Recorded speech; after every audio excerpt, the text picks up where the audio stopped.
October 1945, Bavaria, Germany.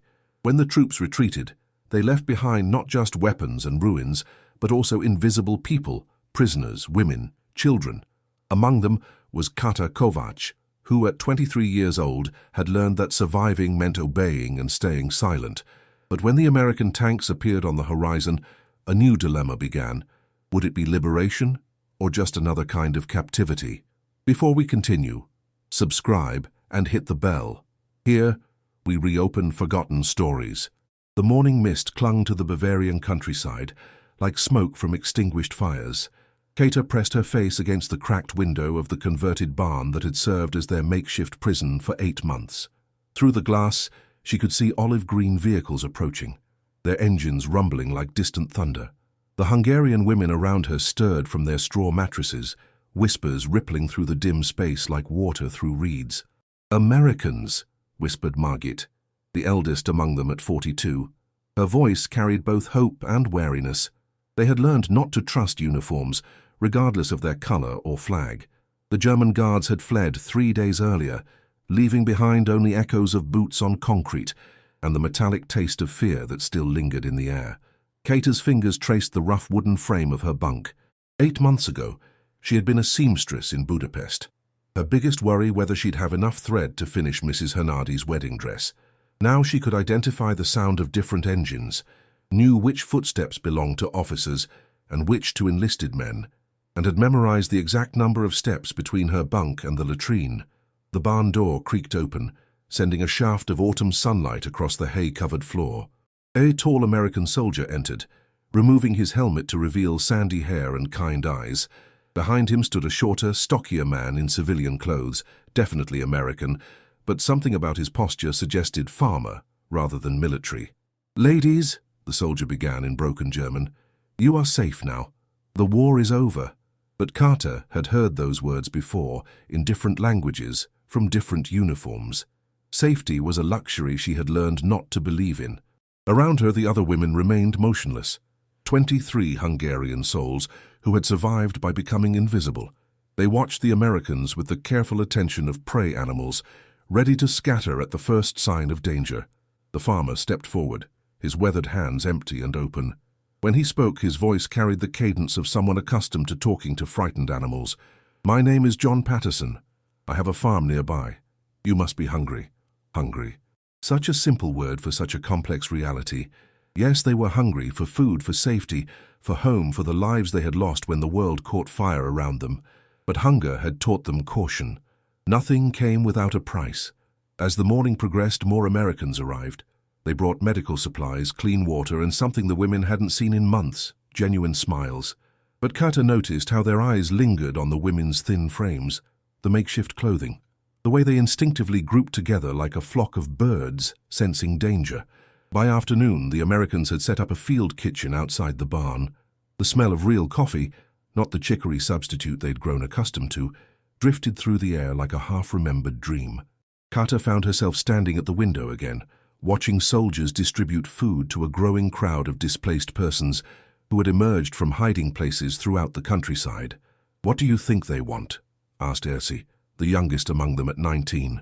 Her question hung in the air like incense, heavy with implications. Kata didn't answer immediately.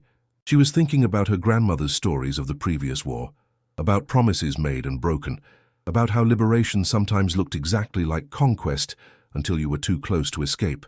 But she was also thinking about the farmer's eyes, about the careful way the soldiers approached them, about the translator who had spent an hour simply asking their names and writing them down in a careful list. As evening approached, John Patterson returned. This time he came alone, carrying a wooden crate filled with apples, real apples, red and fresh, not the wrinkled remnants they'd grown used to. He set the crate down and stepped back, giving them space to approach if they chose. "Next week is Thanksgiving," he said through the translator. "In America, it's when we give thanks for our harvest, for our families, for surviving another year." He paused, his eyes moving from face to face. "My wife and I, we'd like to invite you all to dinner. At our farm, all of you." The silence that followed was so complete that Kata could hear her own heartbeat. A dinner invitation. From strangers. Americans. Farmers. People who had no obligation to them. No reason to care whether they lived or died, whether they ever saw Hungary again or spent the rest of their lives as displaced ghosts in a foreign land. The days that followed John Patterson's invitation moved like honey in winter, slow, golden and sweet with possibility. Carter found herself caught between two worlds, the cautious reality of survival and the dangerous luxury of hope. The other women felt it too. She could see it in the way Margit had started braiding her hair again, how Erzi hummed Hungarian lullabies while mending clothes, how they all lingered by the windows, watching the American soldiers go about their business with an efficiency that spoke of genuine intention rather than temporary duty. The translator, a young sergeant named Michael Brennan, whose grandfather had emigrated from County Cork, visited daily. His job was officially to process their paperwork for repatriation, but Kata suspected he came as much for the Hungarian lessons as for the bureaucratic necessities. Erzi had taken to teaching him basic phrases, giggling when he mispronounced Kozonum, and turning crimson when he managed a particularly difficult word correctly. "Mr. Patterson's farm is 3 miles north," Sergeant Brennan explained on Wednesday morning, spreading a hand-drawn map across the wooden table the Americans had brought. "His family has been working that land for 4 generations, lost his oldest son at Normandy." He paused, his finger tracing roads that led away from their temporary prison. I think this dinner means something to him too." Kata studied the map, memorizing escape routes, even as she felt ashamed for thinking that way. The habit of survival ran deeper than hope. She noticed how the other women did the same, their eyes automatically cataloguing distances, terrain, places where someone could hide if necessary. They were all thinking it, though none spoke it aloud. What if this kindness was a trap? On Thursday, Mrs. Patterson herself arrived, a sturdy woman in her 50s with silver-streaked hair and hands that spoke of decades of farm work.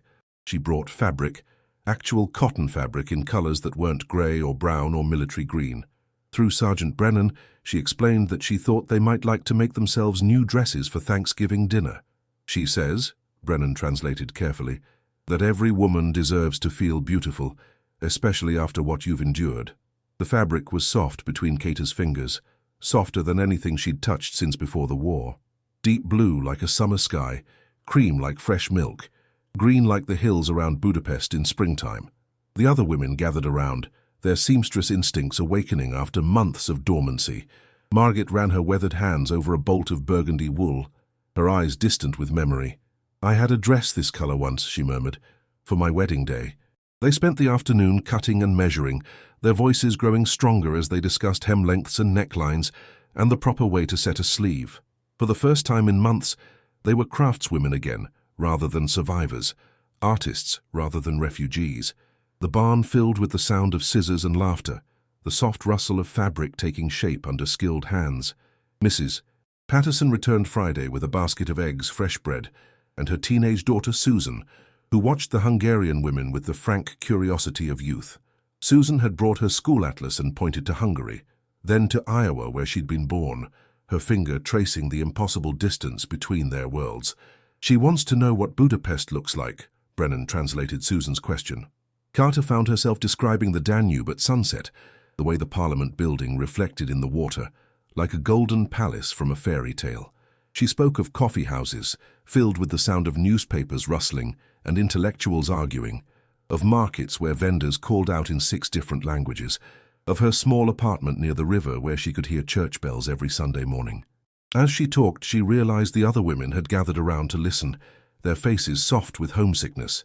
They began adding their own memories, Margit's descriptions of harvest festivals in her village, Erzi's stories of ice skating on frozen ponds, the way snow looked falling on the medieval walls of Buda Castle.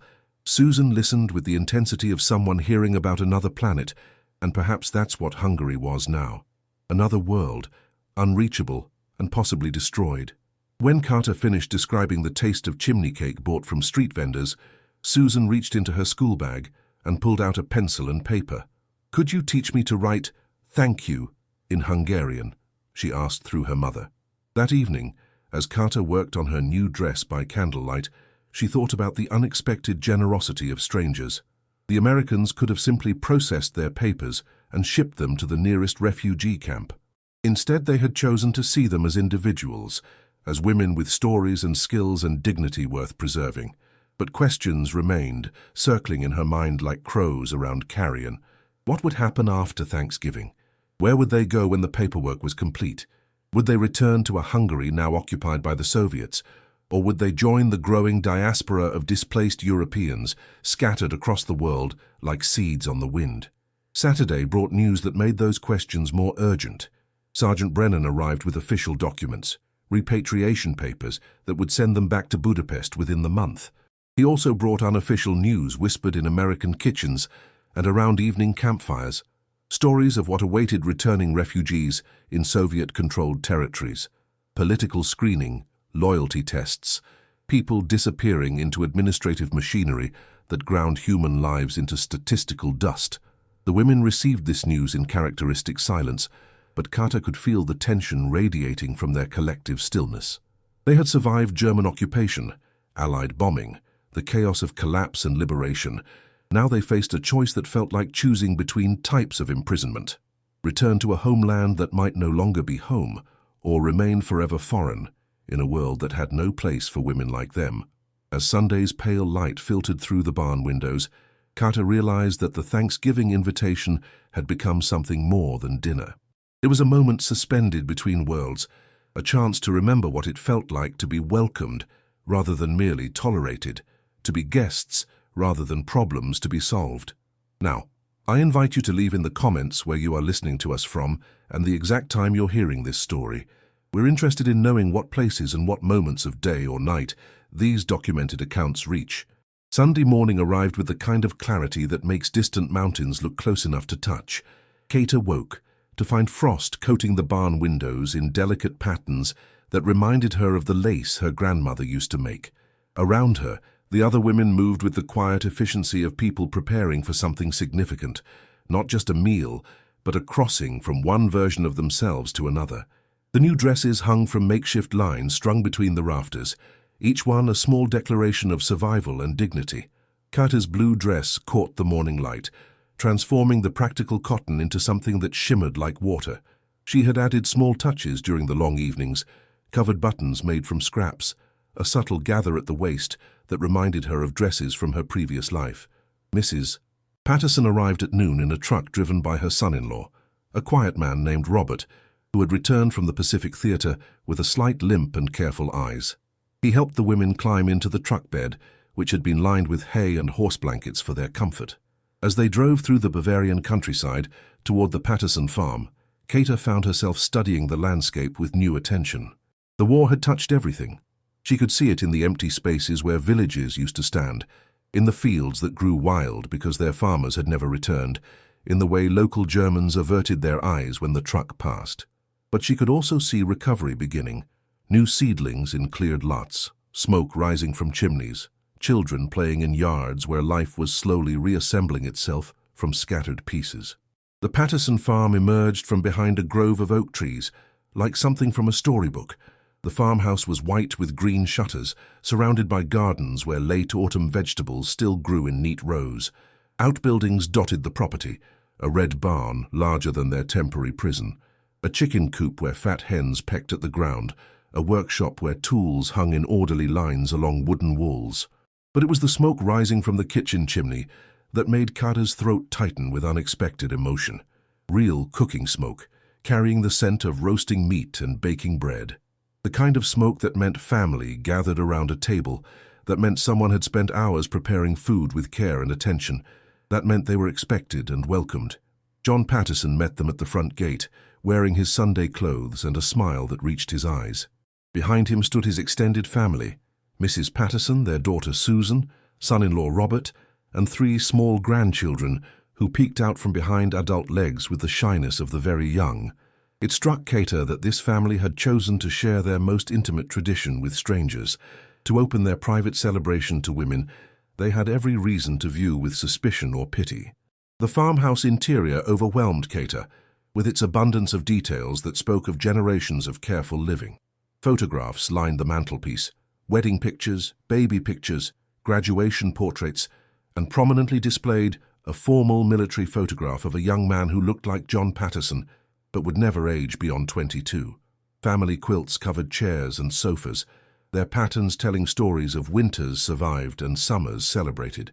The kitchen smelled like nutmeg and sage, like butter and brown sugar, and all the spices that had become mythical during the war years. But it was the dining room table that stopped Kata in her tracks. Set for 13 people, it groaned under the weight of a traditional American Thanksgiving feast. The turkey, golden and glistening, commanded the center like a benevolent king surrounded by his court of dishes, mashed potatoes white as snow, sweet potatoes orange as sunset, green beans with almonds, stuffing fragrant with herbs, cranberry sauce ruby red as wine. Dinner rolls sat in baskets lined with checkered cloth, steam still rising from their perfect crusts. "My goodness," whispered Margit in Hungarian, and Kata realized they were all staring like children who had stumbled into a fairy tale. Mrs. Patterson appeared at Kata's elbow with a gentle touch. "She wants to know if you'd like to help in the kitchen," Sergeant Brennan translated. "She says hands that can sew like yours probably know their way around cooking too." The kitchen became a blend of languages and techniques as the Hungarian women helped put finishing touches on the feast. Erzi helped mash potatoes while humming a melody that made Mrs. Patterson smile and hum along, despite not knowing the words. Margit found herself stirring gravy while exchanging cooking tips through gestures and broken German. Susan showed them how to arrange rolls in baskets, while they taught her how to fold napkins into elegant triangles, the way Budapest restaurants had done before the world changed. When they finally sat down to eat, John Patterson stood at the head of the table with his hands folded and his head bowed. "Dear Lord," he began, and even the women who didn't understand English could hear the reverence in his voice. "We thank you for this food, for this family, for the end of war, and for the privilege of sharing this meal with new friends who have traveled so far from home. We remember those who cannot be with us today, and we pray for the strength to help heal this broken world. Amen." The meal that followed transcended language barriers. Food became conversation, exclamations of delight over unfamiliar flavors, gentle corrections on proper fork usage, shared laughter when cranberry sauce proved more tart than expected. The Patterson grandchildren stared openly at the Hungarian women, fascinated by their accents and the musical quality of their native language. 7-year-old Tommy asked, through his grandfather's translation, why they spoke so differently. Erzi knelt down to his level and taught him to count to 10 in Hungarian, her patience infinite as he struggled with the unfamiliar sounds. By the end of the meal, he could say "köszönöm" with reasonable accuracy and beamed with pride every time he used it. As evening approached and the dishes were cleared, with much gentle argument about who would wash and who would dry, the family gathered in the parlor around an old upright piano. Susan played hymns and folk songs while everyone sang along in whatever language they knew. The Hungarian women taught the family a lullaby that Kata's mother had sung to her, its melody so haunting that Mrs. Patterson wiped tears from her eyes. When it came time to leave, the truck bed had been loaded with care packages, jars of preserves, warm loaves of bread, knitted mittens that Mrs. Patterson had been making for the church charity drive, but insisted the women needed more. John Patterson shook each woman's hand formally, his grip firm and his eyes serious. "You will always have friends in Iowa," he told them through Sergeant Brennan.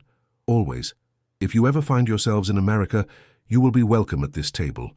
As the truck pulled away from the farmhouse, Carter looked back to see the Patterson family standing in the golden light, spilling from their front door, waving goodbye to women whose names they would remember for the rest of their lives.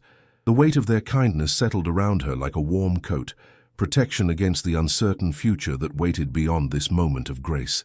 That night, lying on her straw mattress with her stomach full and her heart fuller, Kata understood that she had experienced something profound, not just American hospitality, but a glimpse of what the world could be when people chose to see strangers as potential family, when they opened their most sacred spaces to those who had nothing to offer in return except gratitude and the promise to remember.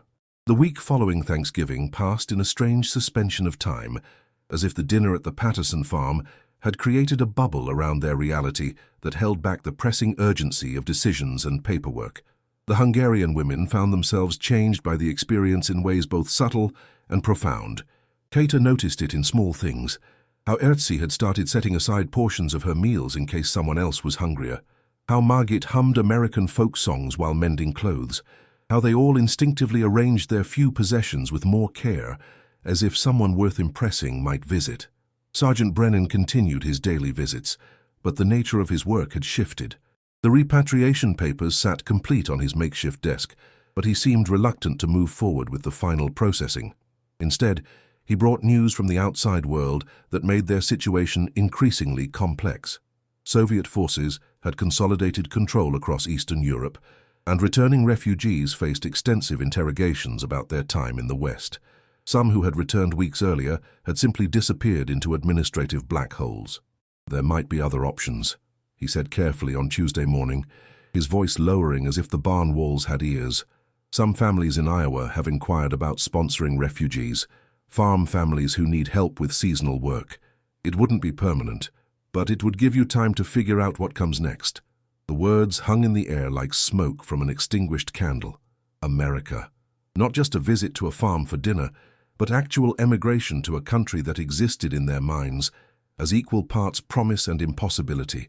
Carter felt the other women's tension like electricity before a storm, the pull between the familiar horror of what they knew and the terrifying hope of what they couldn't imagine. That evening, Mrs. Patterson arrived unexpectedly, carrying a basket filled with items that spoke of deliberate thought rather than casual charity. Inside, Carter found practical things: soap that smelled like lavender instead of lye, stockings without holes, undergarments in proper sizes. But there were also books, English primers designed for adults, and most surprisingly, a slim volume of Hungarian poetry that Mrs. Patterson had somehow acquired from a professor at the state university. "She's been making inquiries," Sergeant Brennan translated as Mrs. Patterson spoke, "about sponsorship requirements, about housing, about work opportunities. She says her church congregation has been discussing ways to help." Carter opened the poetry book to find familiar names: Petofi, Arani, Yosef, voices from her homeland that had somehow survived the journey across an ocean and a war. The pages fell open to a poem she knew by heart, and without thinking, she began to recite it aloud. Her voice carried across the barn, rising and falling with the rhythm of words that tasted like childhood and safety and everything she had lost. The other women gathered around, their faces soft with recognition. Soon they were all reciting poetry from memory, verses learned in school, love poems whispered to sweethearts, patriotic songs that had sustained them through dark months. Mrs. Patterson listened with the attention of someone witnessing something sacred, even though the words meant nothing to her in any literal sense. When they finished, the silence that followed felt different from the careful quiet they had maintained for so many months. This was the silence of shared communion, of people who had found their voices again in the presence of someone who honored what they had to say. Over the following days, more Americans began visiting the barn. They came individually and in small groups. Church ladies bringing fresh bread and genuine curiosity about Hungarian traditions, farmers discussing crop rotation techniques that somehow transcended language barriers, local teachers eager to learn about European educational systems. Each visit chipped away at the isolation that had defined their existence since liberation. Most significantly, other Hungarian refugees began appearing. Word had spread through the displaced persons network that American families near the barn were actively helpful rather than merely tolerant. A family from Debrecen arrived on Thursday, parents with 2 teenage sons who had walked from Poland. An elderly couple from Pécs appeared Friday evening, the woman clutching a violin case that contained her most precious possession. By Saturday, their barn had become an informal community center, where Hungarian refugees could speak their own language, share news from home, and begin processing the trauma of displacement with people who understood the specific weight of their losses. Carter found herself serving as an unofficial translator and coordinator, helping newcomers navigate the American bureaucracy while maintaining the delicate relationships they had built with their hosts. The transformation was remarkable. Where once 23 women had huddled in cautious silence, now nearly 40 refugees created a buzzing hive of activity. They organized language exchanges with American visitors, established a system for sharing clothes and supplies, and began planning a small Christmas celebration that would honor both their Hungarian traditions and their American hosts' generosity. But underlying all this newfound community was the persistent question of permanence. The repatriation papers still waited on Sergeant Brennan's desk. The sponsorship applications that Mrs. Patterson had helped them complete moved through bureaucratic channels at a pace that felt glacial when measured against the urgency of their situation. Winter was coming, and temporary housing would become increasingly difficult to maintain. On Sunday evening, exactly 1 week after their Thanksgiving dinner, John Patterson visited the barn for the first time since his initial invitation.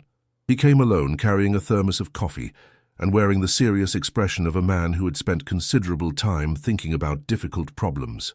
"I've been talking with other farmers," he told them through Sergeant Brennan's translation, "about what it would mean to sponsor refugees for agricultural work, the legal requirements, the financial obligations, the practical arrangements." He paused, his eyes moving from face to face. "It's not charity we're discussing. It's partnership. People who want to work, to contribute, to become part of our communities." He pulled out a folded paper from his coat pocket, official documentation that Carter recognized as sponsorship forms. "My family would like to sponsor 4 of you, for farm work initially, but with the understanding that this would be a step toward permanent immigration. The Hendersons, who farm south of us, want to sponsor 3 more. The Methodist Church in town has agreed to sponsor another 6. The numbers hung in the air like a mathematical equation that didn't quite balance. 13 sponsored refugees out of nearly 40 who now gathered in their barn each evening. 13 chances at new lives in a country that measured distances in thousands of miles rather than kilometers, where winter cold felt different and summer heat carried unfamiliar scents. If this case has already captured your attention, leave a like. This helps the story of these Hungarian women reach more people. December arrived with a snowfall that transformed the Bavarian countryside into something that reminded Kata of Christmas cards from her childhood, pristine white covering the evidence of war, making the world look clean and full of possibility. But beneath the beauty lay urgent reality. Winter quarters for refugees required more resources than the American military could provide indefinitely, and decisions that had been postponed through autumn hospitality now demanded immediate action. The barn had become a vibrant microcosm of displaced humanity. By early December, 57 Hungarian refugees called it home, sleeping in shifts and sharing resources with the efficiency of people who had learned to stretch nothing into enough. They had established their own internal economy. Those with sewing skills mended clothes for those who could cook. Those who spoke better German translated for those who could organize, creating a web of mutual support that impressed their American observers. But the success of their small community had created new pressures. Local German authorities, already overwhelmed by refugees throughout the region, began making pointed inquiries about the legal status of the barn's inhabitants. American military officials, while sympathetic, reminded everyone that their occupation mandate didn't extend to permanent refugee settlement. The generous impulses of individual Americans ran up against the cold realities of immigration law and international politics. The sponsorship applications that had seemed so promising in November moved through bureaucratic channels with the speed of winter molasses. Forms required additional forms. Approvals needed counter-approvals. Background checks spawned investigations into backgrounds that had been scattered across bombed cities and abandoned villages. Each day brought new requirements that felt designed more to discourage than to facilitate. Carter found herself serving as an informal leader, a role she had never sought but couldn't abandon. Refugees brought her their problems, medical issues that American doctors couldn't diagnose without proper communication, legal questions that required navigation between 3 different bureaucratic systems, personal conflicts that arose when desperate people lived too close together for too long. She mediated disputes, organized work schedules, and maintained the delicate diplomatic balance between her people's needs and their hosts' patience. The Pattersons continued their quiet support, visiting twice weekly with supplies that went beyond basic necessities. They brought Christmas decorations, not to convert anyone, but to share the joy of celebration with people who had forgotten what festivals felt like. Mrs. Patterson taught interested refugees how to make traditional American Christmas cookies while learning to prepare Hungarian Christmas bread in return. The cultural exchange had deepened into genuine friendship that transcended nationality and circumstance. On December 15th, Sergeant Brennan arrived with news that made Kata's stomach clench with familiar anxiety. The military government had issued new directives requiring all displaced persons to make definitive decisions about their future, by December 31st. Repatriation, immigration, or transfer to larger refugee camps in other zones, but the comfortable limbo they had created in the barn could not continue indefinitely.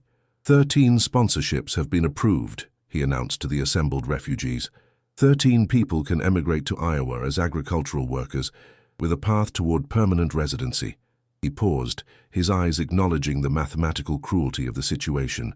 The others will need to choose between returning to Hungary or transfer to displaced persons camps, where they can wait for future immigration opportunities. The silence that followed was profound. 13 lucky individuals who would step through a door that led to new lives in America. 44 others who faced either return to a homeland, now controlled by a regime that viewed Western refugees with suspicion, or indefinite warehousing in camps, where people waited for opportunities that might never come. That evening, the refugees held their own council. They gathered in a circle on the barn floor, wrapped in donated blankets, speaking in Hungarian about decisions that would scatter their improvised family to different fates. The 13 sponsored individuals, including Kata, Margit, and Ersi, sat with the weight of survivors' guilt pressing down on their shoulders like lead. "We should draw lots," suggested Anna, a woman from Szeged, whose husband had disappeared during the Soviet advance. "Make the selection random, rather than based on who was lucky enough to apply first." But Margit shook her head firmly. "Those who have sponsorships earned them through the relationships they built, the trust they established. Changing that now would dishonor both the Americans who offered help and the refugees who worked to deserve it." The debate continued through the night, voices rising and falling like waves against a distant shore. Some argued for lottery systems, others for selection based on need or likelihood of success. Some suggested that those with American sponsors should help others find alternative paths, should use their new security to advocate for those left behind. As dawnlight filtered through the frost-covered windows, they reached a consensus that satisfied no one but honored everyone. The 13 would accept their sponsorships and emigrate to Iowa, but they would also commit to a system of mutual support that would extend across an ocean, sending money when possible, advocating for family reunifications, maintaining connections that would make the word refugee a temporary condition rather than a permanent identity. The final weeks of December passed in a blur of paperwork, medical examinations, and emotional preparation for separations that felt both like liberation and abandonment. The Patterson family expanded their sponsorship to include one additional refugee, Ilona, a seamstress whose skills would complement their farm's emerging side business in custom clothing. Other American families, inspired by the Pattersons' example, submitted last-minute applications that Bureaucratic Christmas miracles managed to approve. On December 28th, the refugees held their own Christmas celebration, a fusion of Hungarian traditions and American hospitality that created something entirely new. They sang carols in multiple languages, shared foods that represented their various journeys, and exchanged gifts made from scraps and kindness. The Americans, who had become friends rather than just benefactors, joined the celebration, creating a community that existed for one perfect evening across all boundaries of nationality and circumstance. The next morning, a convoy of American trucks arrived to transport the emigrating refugees to processing centers, then to ships that would carry them across an Atlantic Ocean toward lives they could barely imagine. As Kata climbed into the truck bed for what she knew would be her final journey as a displaced person rather than an immigrant, she looked back at the barn that had served as chrysalis for their transformation. Mrs. Patterson pressed a package into her hands, photographs of their Thanksgiving dinner, recipes written in careful English, and a letter of introduction to the Methodist Church in their Iowa town. "So you won't forget," she said, through tears that needed no translation. As the trucks pulled away from the barn, Kata waved goodbye to the 40 refugees who would face different fates, some choosing repatriation to an uncertain Hungary, others moving to camps where they would wait for opportunities that might come in months or years. But she also waved hello to a future that had seemed impossible when American tanks first appeared on that misty October morning. The Hungarian women who had been stunned by an invitation to Thanksgiving dinner were about to discover that gratitude, like hope, could be a renewable resource, something that grew stronger when shared across cultures, generations, and the vast distances that separate one life from another. Subscribe to our channel, leave a like and tell us in the comments what acts of kindness from strangers have changed your life. These stories of human connection during humanity's darkest hours remind us that compassion can cross any border and heal wounds that politics create.